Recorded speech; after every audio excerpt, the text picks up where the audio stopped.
cifras y de decisiones. Se abre ante nosotros un mar de opciones. Con cada lección abrimos la mente. Hola, soy el profesor Eric Medius, docente y analista en economía y finanzas. Y esto es Crisis 2026, guía de supervivencia financiera. Si hoy no sabes nada de economía, quédate tranquilo, este episodio está pensado exactamente para ti. En los próximos minutos voy a darte un mapa claro y sencillo de qué es esto de la crisis de 2026. Porque tanta gente habla del tema, y sobre todo, qué partes necesitas entender para luego poder proteger mejor tus ahorros. No tengo una bola de cristal, no vengo a meterte miedo ni a venderte soluciones mágicas. Lo que sí tengo es años estudiando cómo funciona la macroeconomía, el dólar y las crisis financieras. Y quiero traducirte todo eso a un lenguaje que puedas comentar con tu familia sin usar tecnicismos. Al final de este episodio tendrás una imagen clara de tres cosas. Primero, cómo funciona la máquina económica de forma muy simple. Segundo, por qué el dólar es tan importante para tu vida diaria, aunque no uses dólares todos los días. Y tercero, por qué 2026 aparece como un año clave en muchos análisis serios alrededor del mundo.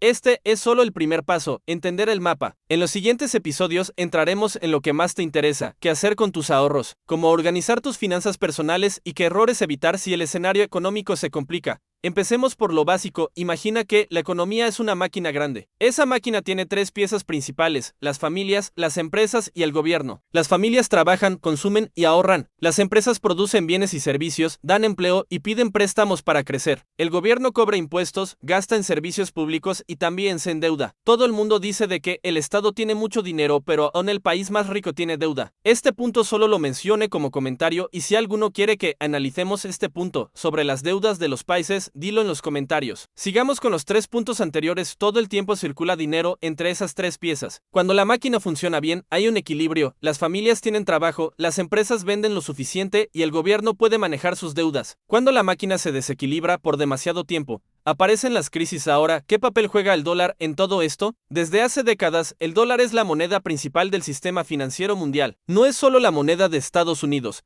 Es la moneda con la que se paga gran parte del comercio internacional, con la que muchos países ahorran sus reservas y con la que se endeuda buena parte del mundo. Eso significa que cuando el dólar cambia de comportamiento, cuando se fortalece demasiado, cuando se imprime demasiado, cuando cambian las tasas de interés, no solo se afecta a la economía de Estados Unidos, se afecta al resto del planeta. Y eso, al final, te termina afectando a ti en los precios que pagas, en los intereses de tus deudas, en el valor real de tus ahorros. Quiero que te quedes con esta idea. No hace falta vivir en Estados Unidos ni cobrar en dólares para que el dólar tenga impacto directo en tu bolsillo. Vivimos dentro de un sistema financiero donde casi todo, de alguna forma, pasa por el dólar. Ahora, ¿por qué tanta gente habla de 2026 como un año clave? Aquí es donde entran tres elementos importantes: los ciclos económicos de largo plazo, los niveles de deuda global y las decisiones de los bancos centrales, especialmente la Reserva Federal de Estados Unidos, la famosa Fed. Primero, los ciclos. La economía no se mueve en línea recta. Tiene fases de expansión, de auge, de desaceleración y de crisis. Algunos economistas han estudiado ciclos largos, de varias décadas, que se repiten con ciertos patrones: periodos de fuerte crecimiento, acumulación de deuda, burbujas financieras y, finalmente, ajustes dolorosos. Segundo, la deuda. En las últimas décadas, el mundo ha acumulado niveles de deuda récord.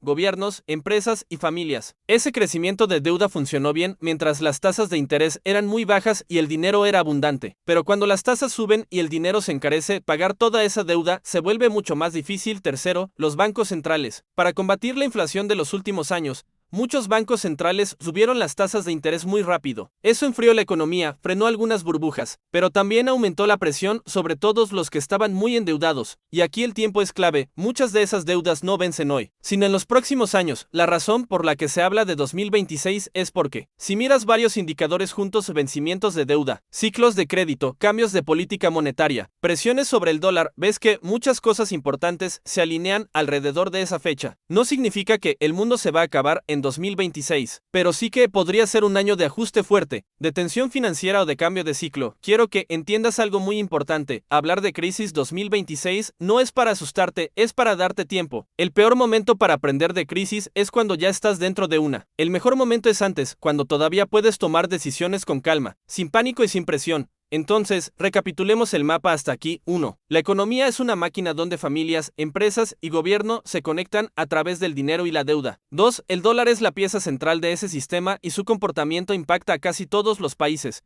directa o indirectamente. 3. Estamos entrando en una fase del ciclo donde la deuda acumulada, las decisiones de los bancos centrales y ciertos patrones históricos apuntan a que 2026 podría ser un punto de inflexión. En este primer episodio no vamos a entrar en gráficos ni en tecnicismos complicados. Lo que quiero es que tengas claridad mental, que cuando escuches en las noticias palabras como tasas de interés, deuda pública, crisis del dólar o recesión, no sientas que están hablando en otro idioma.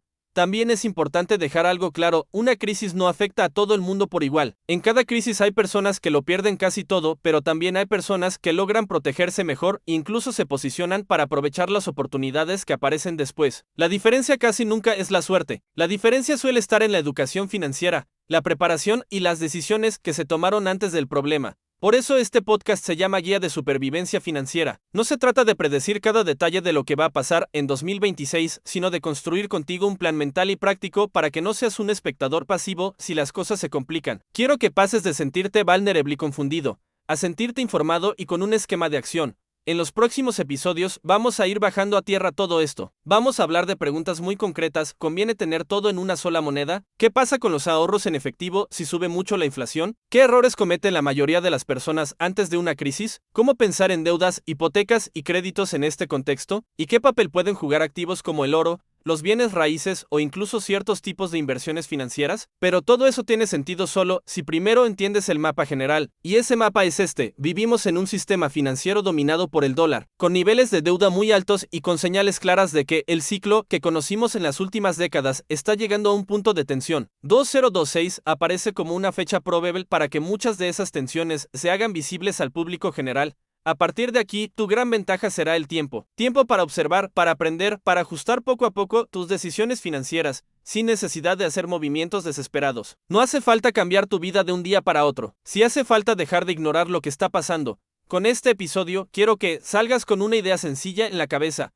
Ok, puede que en 2026 vivamos una crisis importante relacionada con el dólar y la deuda global, pero todavía estoy a tiempo de prepararme si empiezo hoy a entender y ordenar mis finanzas. En el siguiente episodio vamos a dar el siguiente paso lógico, bajar del mapa general a tu situación personal. Hablaremos de cómo mirar tus ahorros, tus deudas y tus ingresos con gafas de crisis para identificar puntos débiles y fortalezas. No se trata de que entres en pánico, sino de que veas tu realidad con más claridad. Si este contenido te está ayudando a entender mejor lo que está pasando y a ponerle orden a tus ideas, te invito a seguir escuchando esta serie completa. La idea es que tengas un lugar al que puedas volver cada vez que salgan nuevas noticias sobre 2026, el dólar o la economía global, sin confundirte con tanta información mezclada. Yo soy el profesor Eric Matthews, docente y analista en economía y finanzas. Esto fue Crisis 2026, Guía de Supervivencia Financiera. Gracias por escuchar, cuida tus decisiones, cuida tu tranquilidad y nos escuchamos en el próximo episodio. En un mundo de cifras y de decisiones, se abre ante nosotros un mar de opciones. Con cada lección abrimos la mente y creciendo juntos somos más fuertes.